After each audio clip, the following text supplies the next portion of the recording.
6 Shopify stores. 6 owners who are all wondering, why do people come to my store but don't buy anything? And all thinking, I just need more traffic. Every single one of them is wrong.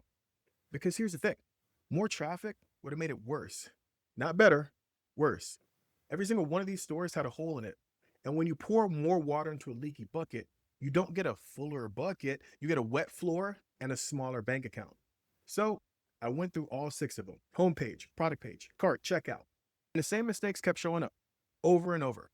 Number 1 fails a test that takes 5 seconds. And if your store fails it, nothing else on this list even matters. Number 2 is failing to show people what they're supposed to do next. An invisible mistake costing them money every day. Number 3 is the ugly one. 2 of these stores are literally paying Facebook to send their customers somewhere else on purpose. They just don't know it. Number 4, they're spending money to get visitors, then letting 98% of them walk out the door forever with nothing to show for it. And number 5 is actually going to make some of you mad. There's a best practice everybody on YouTube is telling you to do right now, and it's actually costing you sales. But number 6 isn't a mistake at all. Number 6 is the fix. One change that only takes a few minutes, and it's the fastest way I know to make more money from the exact same traffic you already have. So you make sure you stick around for that last one. I helped grow our own air freshener brand all the way up to over 1.7 million in sales. On top of that, did close to $500,000 in sales on Amazon.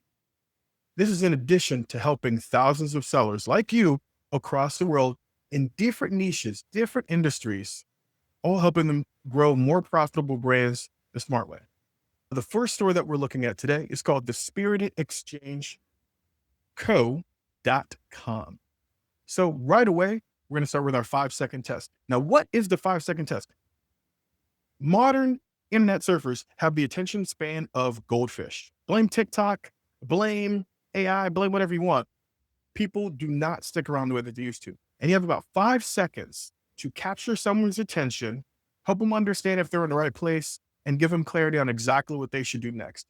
80% of people do not scroll, which means you have this screen that you guys are looking at right here to get that person to decide if they're going to stay and engage or bounce. Black navigation, black buttons, black navigation, right? If everything is black, if they don't know what they're supposed to click, there's not a clear visual cue, then you run the risk of losing that person, right? So make sure that you're using call to action colors that contrast from the background of the store itself, right? And banners. That way, people will be able to clearly see exactly what they should do next, right? Same concept here, right? Call to action blends right in. Like black semi stands out compared to the white. So just understanding what the purpose of a call to action is and the contrast visually it should create, right? Someone should look at it and be like, oh, what the hell is that? And you click that. That's a good call to action. The biggest mistake we're making here is look at this. We literally just are taking people from our store and turning them around and walking them out the door. And that is the last thing that we want to be doing. The last thing you want to do is if you send someone to your store, maybe you paid and you're running ads. So let's say you paid to send someone to this store. You pop up, pulled up. And then the first thing they did was click and go to Instagram. You just paid Mark Zuckerberg to send more traffic to Mark Zuckerberg, when what you wanted to do was pay Mark to send people to your store so you could capture their contact information. Massive, maybe the biggest profit leak that I've seen since I've landed on this store is lead generation. Right? How are you going to follow up with me? 98% of people are not prepared to purchase today. Even if they really love what you got, they're just not ready to buy yet. So what are we doing about them? You need to be having email, text, lead capture on your stores. So that way you can take the eyeballs that come to your store for the first time and kick the tires, look around a little bit.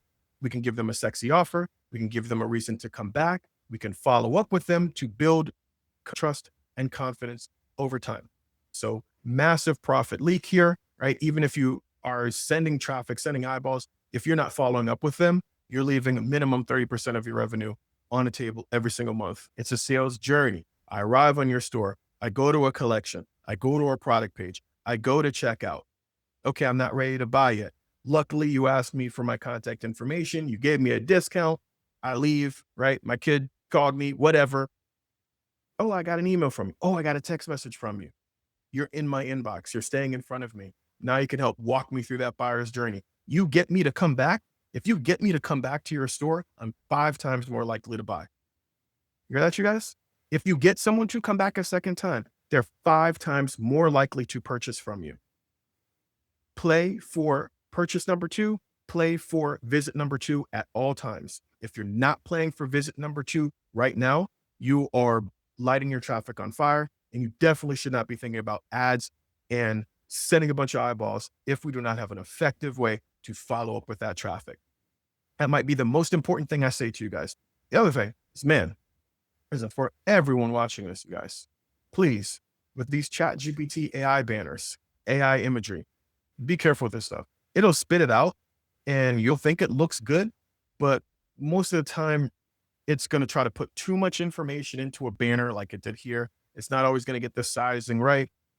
And it has that kind of AI look to it, which when done well, people don't mind, they don't pay much attention. But if not executed well, then it looks like, oh, it's more AI. And you really want to avoid that. So be careful with how you use imagery and be careful with how you use AI. As far as some money-making opportunities, one thing that I would definitely do, especially with as many products as you have, is to start creating more like bundles, right? Put packages together for folks. So instead of just saying, hey, here's ornaments, and then you can add these additional ornaments, give them an ornament bundle, give them an ornament package. That's going to get your average order value up. And it's just going to give people less stuff to think about. All right. The bundles will definitely help. And then the last thing I'm going to leave you with is, who is your target avatar? Who do you want shopping on your store? Who is she? What is she like?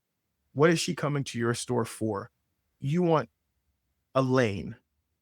The more clear and obvious the lane of your boutique is, the easier it'll be for you to be able to get traction. Right? People will come based off a piece that is really sexy to them and that they feel they can rock. So why would someone come to you?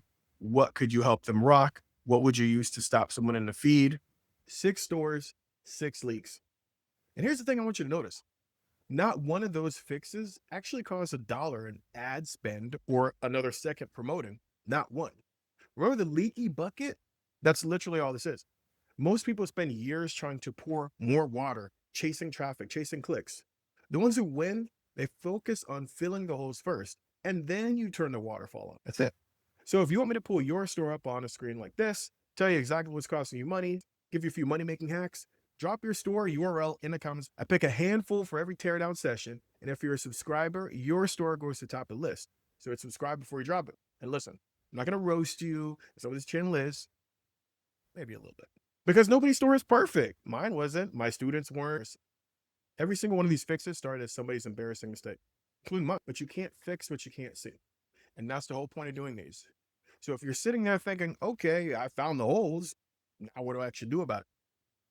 I'm walking you through how to plug these profit leaks and the exact order to do it in. Because doing the right thing in the wrong order still costs you money. Go watch it, and I'll see you over there.